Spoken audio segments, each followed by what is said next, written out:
is hidden in the Lord. He follows each promise of his word. When winter fades, I know spring will come. The Lord is my salvation. In times of waiting, times of need, when I know lost and I am weak, I know his grace will renew these days. The Lord is my salvation. Who is like the Lord our God, strong to save, faithful in love? My debt is paid and the victory won. The Lord is my salvation. And when I reach my final day, he will not leave me in the grave, but I will rise, he will call me home. The Lord is my salvation. Who is like the Lord our God, strong to save, faithful in love? My debt is paid and the victory won. The Lord is my salvation. Glory be to God the Father. Glory be to God the Son. Glory be to God the Spirit. The Lord is my salvation. Glory be to God the Father. Glory be to God the Son. Glory be to God the Spirit. The Lord is our salvation. The Lord is our salvation. The Lord is our salvation.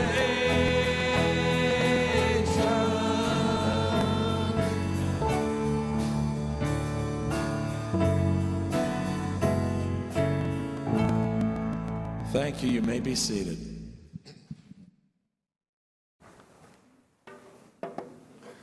Good morning.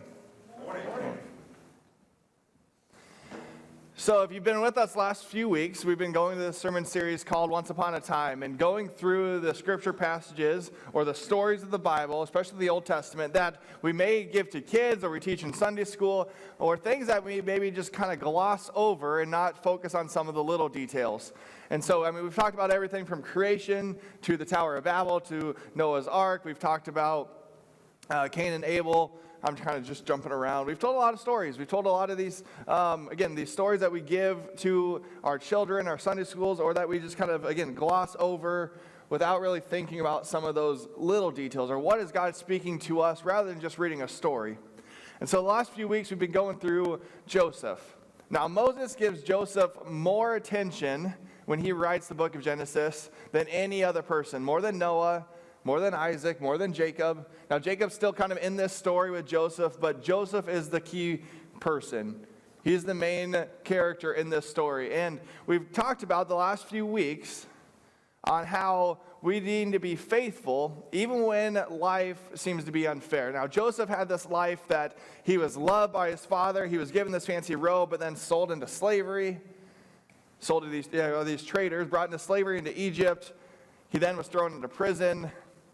But now in the story we've got to be where Joseph is that second in command of all of Egypt. Now last week we entered into this time of talking about how God had a plan, and as Joseph was faithful throughout all the bad things that was going on in his life, God had a plan for success. Now also the success came about with Egypt growing into power and becoming this force to be reckoned with wealth and strength. And so we talked last week about how sometimes God allows those evil empires to come to power, to make almost that situation seem impossible so that God can show us that nothing is impossible with him. So we enter into this time of Joseph today, where his brothers will come to him to find grain. Because remember, the whole world is coming to Joseph at this time because there's a big famine, and no one can find grain, and they're coming to Egypt, where Egypt is selling this to all the nations. So this is Genesis 42 through 46. I posted that on Monday, so hopefully you read ahead. If you didn't, we'll go through the Beginner's Bible. We got a little different way of introducing the Scripture or having Scripture read this morning. But when we focus on Joseph, we have to see that there's a little glimpse, there's a little hint in there about God's redemptive plan throughout the rest of Scripture. The story of Joseph outlines how God is going to rescue his people time and time again. We see Joseph, an innocent person, treated unjustly. We see glimpses of Jesus. A person who comes in, seems pretty lowly, treated unjustly, convicted of something he's never done. Through Joseph, he offers salvation, essentially, because otherwise it's death from this famine, salvation or life in Egypt. And Jesus provides us with that same thing, with life, with salvation, with grace. Now, you can't equate them to be the same because Joseph is just Joseph and Jesus is the Son of God. So there's a little differences there, but this is God showing that he's got a plan, and it's a reoccurring theme throughout all of Scripture. And so, hear the word of the Lord from the Beginner's Bible of Genesis 42, right? Yeah, 42 through 46. Joseph saves his family. Genesis chapters 42 through 46. For the first 7 years, Joseph was in charge of gathering extra food for the people of Egypt. That way, when hardly any crops grew, there would still be plenty to eat. The 7 bad years began, and people in other countries had no food at all. Even Joseph's family did not have enough to eat. So Joseph's father sent his sons to Egypt to buy some food. When the brothers arrived in Egypt, they went to Joseph and bowed down to him. They did not know he was their brother. But Joseph knew. Joseph sold them some food. Then the brothers left to go home. Sometime later, they returned to buy more food. Just as Joseph had dreamed, they bowed down to him again. Finally, Joseph told them, "I am your brother." His brothers were afraid, but Joseph told them not to be afraid. "God meant it for good. He had a special plan for me," he said. They all hugged. Joseph's brothers rushed home. They told their father what had happened.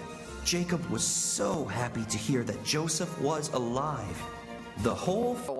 When we look at Joseph's life and how unfair it was, God had a plan.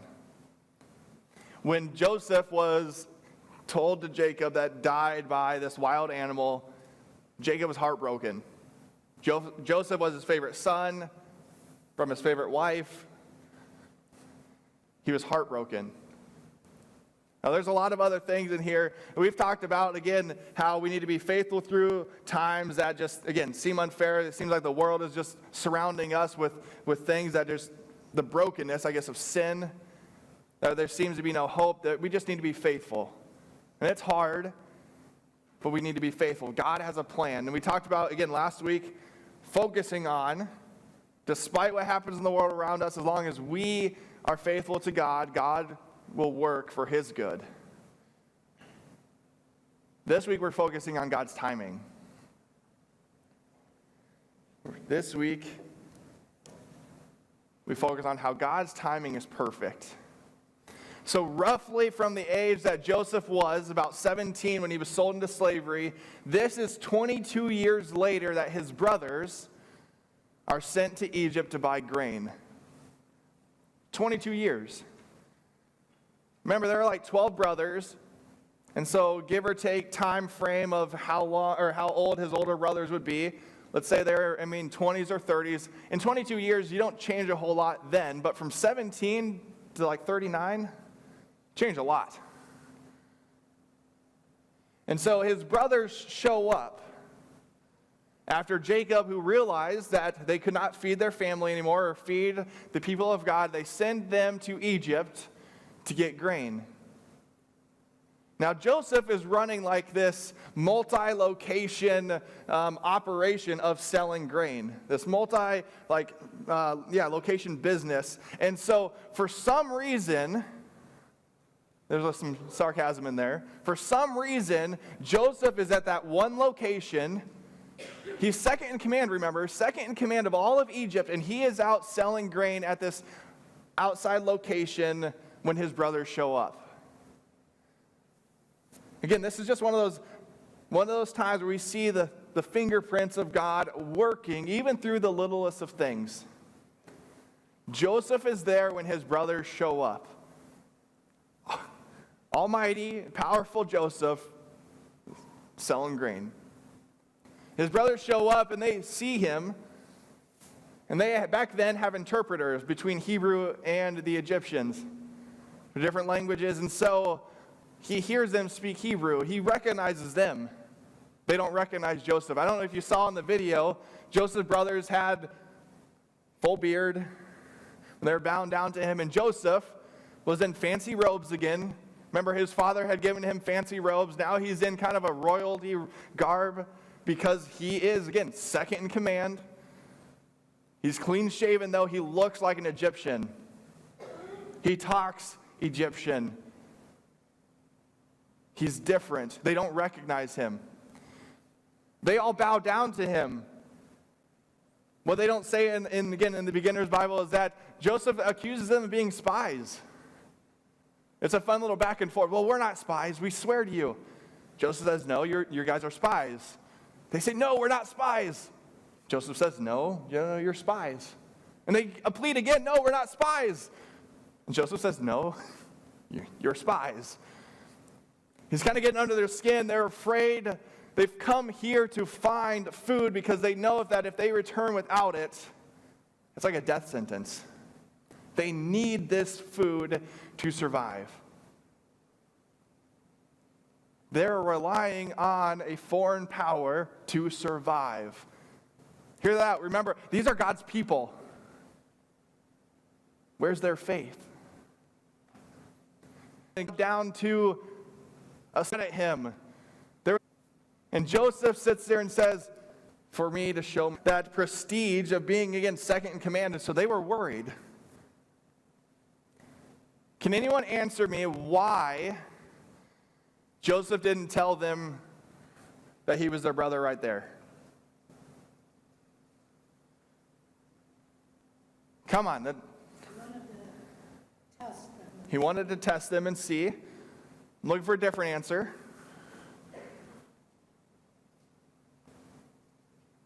I know it's unfair. I studied this all week. You didn't. Do we have any guesses, though? Why didn't Joseph just tell them? It wasn't God's time yet. It wasn't God's time yet. Thank you for the Sunday school answer. But how did he know it wasn't God's time yet? Because he knew they were going to have to come back. He knew they had to come back. Maybe afraid to be too emotional. Yeah, the coming back, just a little sidebar with that. This is a 6